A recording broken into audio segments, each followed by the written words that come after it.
اور یہ کلمہ ساری کائنات سے سب سے افضل ہے، جسے حضرت موسیٰ علیہ السلام اللہ نے اپنی ہم کلامی کا مرتبہ عطا فرمایا، براہ راست اللہ بات فرما رہے ہیں،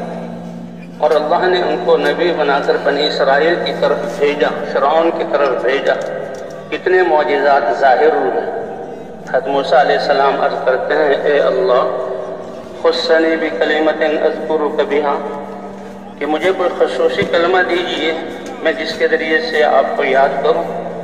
اللہ کی طرف سے جواب آیا، اے موسیٰ لا الہ الا اللہ کہو۔ تو علماء کرام فرماتے ہیں کہ موسیٰ علیہ السلام کے دل میں شاید یہ خیال آیا، یہ کلمہ تو اس کی دعوت سے ابتدا ہوتی ہے، ہر انسان اس کلمے کو بولتا، ہر مسلمان اس کلمے سے ہی ابتدا کرتا ہے، تو میں تو اپنے لیے خصوصی کلمہ مانگ رہا ہوں جو کسی اور کو نہ ملے۔ پھر اللہ نے دوبارہ فرمایا، انہوں نے عرض کیا، اے اللہ مجھے کوئی خصوصی کلمہ عطا فرمائیے۔ اللہ نے فرمایا لا الہ الا اللہ کہو۔ سنی بکلمۃ اذکرک بہا، پھر اللہ کی طرف سے جواب آیا کہ لا الہ الا اللہ کہو۔ پھر اللہ نے فرمایا، اے موسیٰ لو ان السماوات السبع والاراضین السبع بجميع ما فيهن وعليهن وما فوقهن وضعت في كفة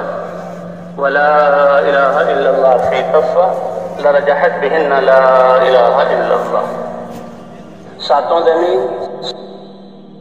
جو اس کے بیچ میں اور اوپر اور تحت و سرا تک نیچے ہے، اس سب کائنات کو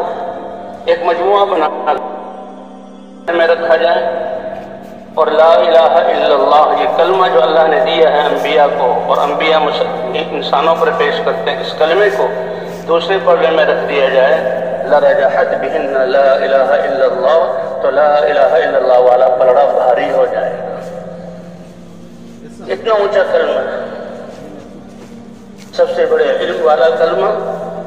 اور سب سے ان ساری کائنات سے افضل ایمان والا کیا خوش قسمت ہے کہ اس کی زندگی اور بولوں کی ابتدا اس کلمے سے ہوتی ہے، علم کی ابتدا اس کلمے سے۔ پہلے تو اللہ کی ذات پر یقین ہے، اللہ کی صفات پر یقین ہے، یہ جاننا ہے کہ اللہ کے علاوہ کوئی عبادت کے لائق نہیں، پھر علم آگے کہ اللہ چاہتا کیا ہے، اس لیے اللہ نے ہمیں یہاں بھیجا ہے، اس کی چاہتوں کے علم میں لگنا، یہ زندگی اس کے لیے۔ اس لیے تمام انبیاء کرام کی محنت کی ابتدا بگڑے ہوئے انسانوں کو بنانے میں اس لا الہ الا اللہ کی دعوت سے، کیونکہ نوح علیہ السلام سے لے کر حضرت محمد صلی اللہ علیہ وسلم تک جتنے بھی رسول اور انبیاء بھیجے گئے، بگڑی ہوئی اور نافرمان قوموں کی طرف، کہ انسان اپنے ظاہری اسباب کو دیکھ کر اور ان محدود ان کے وسائل جو اس کے پاس ہیں، اور ظاہر کو دیکھ کر اور باپ دادا کے طریقوں کو دیکھ کر یہ خواہشات پر چلتا ہے، زیادہ عرصہ اس کلمے، کیونکہ اس کلمے کے تقاضوں سے پہلا یقینوں کو بدلنا، جذبات کو بدلنا، اپنی زندگی کے طریقوں کو بدلنا، یقین کی تبدیلی کہ کائنات عرش سے لے کر فرش تک، اور جو ہے چھوٹے سے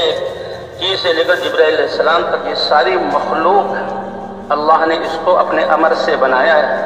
اپنی بقا میں اللہ کی محتاج ہے، اور اللہ اس کو چلا رہے ہیں،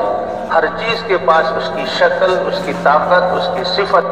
اور اللہ ان اسباب کا محتاج نہیں، روشنی دینے میں سورج کا محتاج نہیں، وہ خود نور ہے، اللہ پیٹ بھرنے میں کھانے کا محتاج نہیں، تو ساری کائنات کی موجود ہے۔ یہ ایمان اور یقین سب سے بڑی دولت حضور صلی اللہ علیہ وسلم کی خدمت میں مدینہ منورہ میں جو پہلے آسمانی کتابیں تھیں، ان کے ایک بہت بڑے دو عالم حضور کی خدمت میں آئے اور حضور سے پوچھا، کائنات میں سب سے بڑی گواہی کیا ہے؟ کسی چیز کو دیکھ کر معلوم ہو کر اس کی گواہی دینا یہ ہے جو سب سے بڑی گواہی۔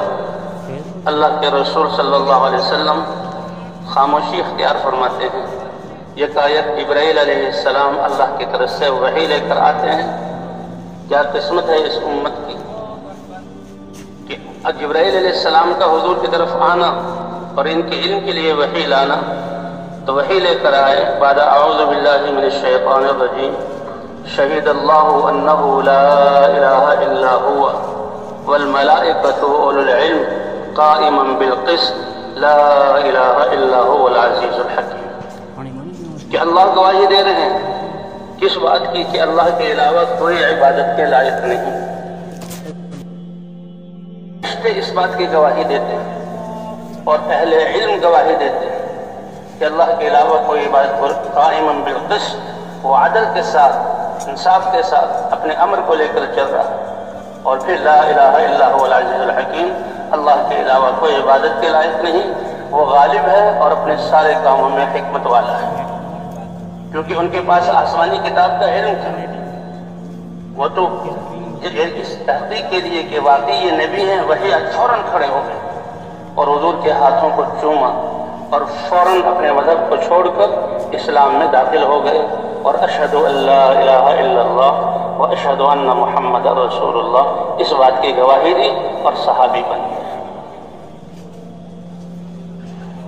تو اللہ تعالیٰ نے انبیاء کو انسانوں تک اللہ کا پیغام پہنچانے کے لیے ایک عزت والا، آسان اور کامیابی والا راستہ بتانے کے لیے کہ یہ انسانیت ساری مخلوق کو چھوڑ کر اللہ کے سامنے جھکے، اللہ کی ماننے والی، اللہ کی ذات کا اس پہ یقین ہو، اسی لیے اس کلمے کو کلمہ ایمان، اللہ پر یقین رکھنا، کلمہ معرفت، اللہ کی صفات اور ذات کو پہچاننا، اور کلمہ اخلاص کہ ہر عمل اللہ کی بنیاد پر ہو، قل ان صلاتی و نسکی و محیای و مماتی للہ رب العالمین، حکم ہے حضور آپ کہہ دیجیے کہ میری نماز، میرے اعمال، میری قربانیاں، حتیٰ کہ زندگی اور موت وہ بھی کس کے لیے ہیں؟ اللہ کے لیے۔ جو کچھ سنا گیا اللہ اس پر عمل کرنے والا اور آگے لوگوں تک پہنچانے والا بنائے۔ مزید اصلاحی بیانات کے لیے ہمارا یوٹیوب چینل ایمان و یقین کو سبسکرائب کریں۔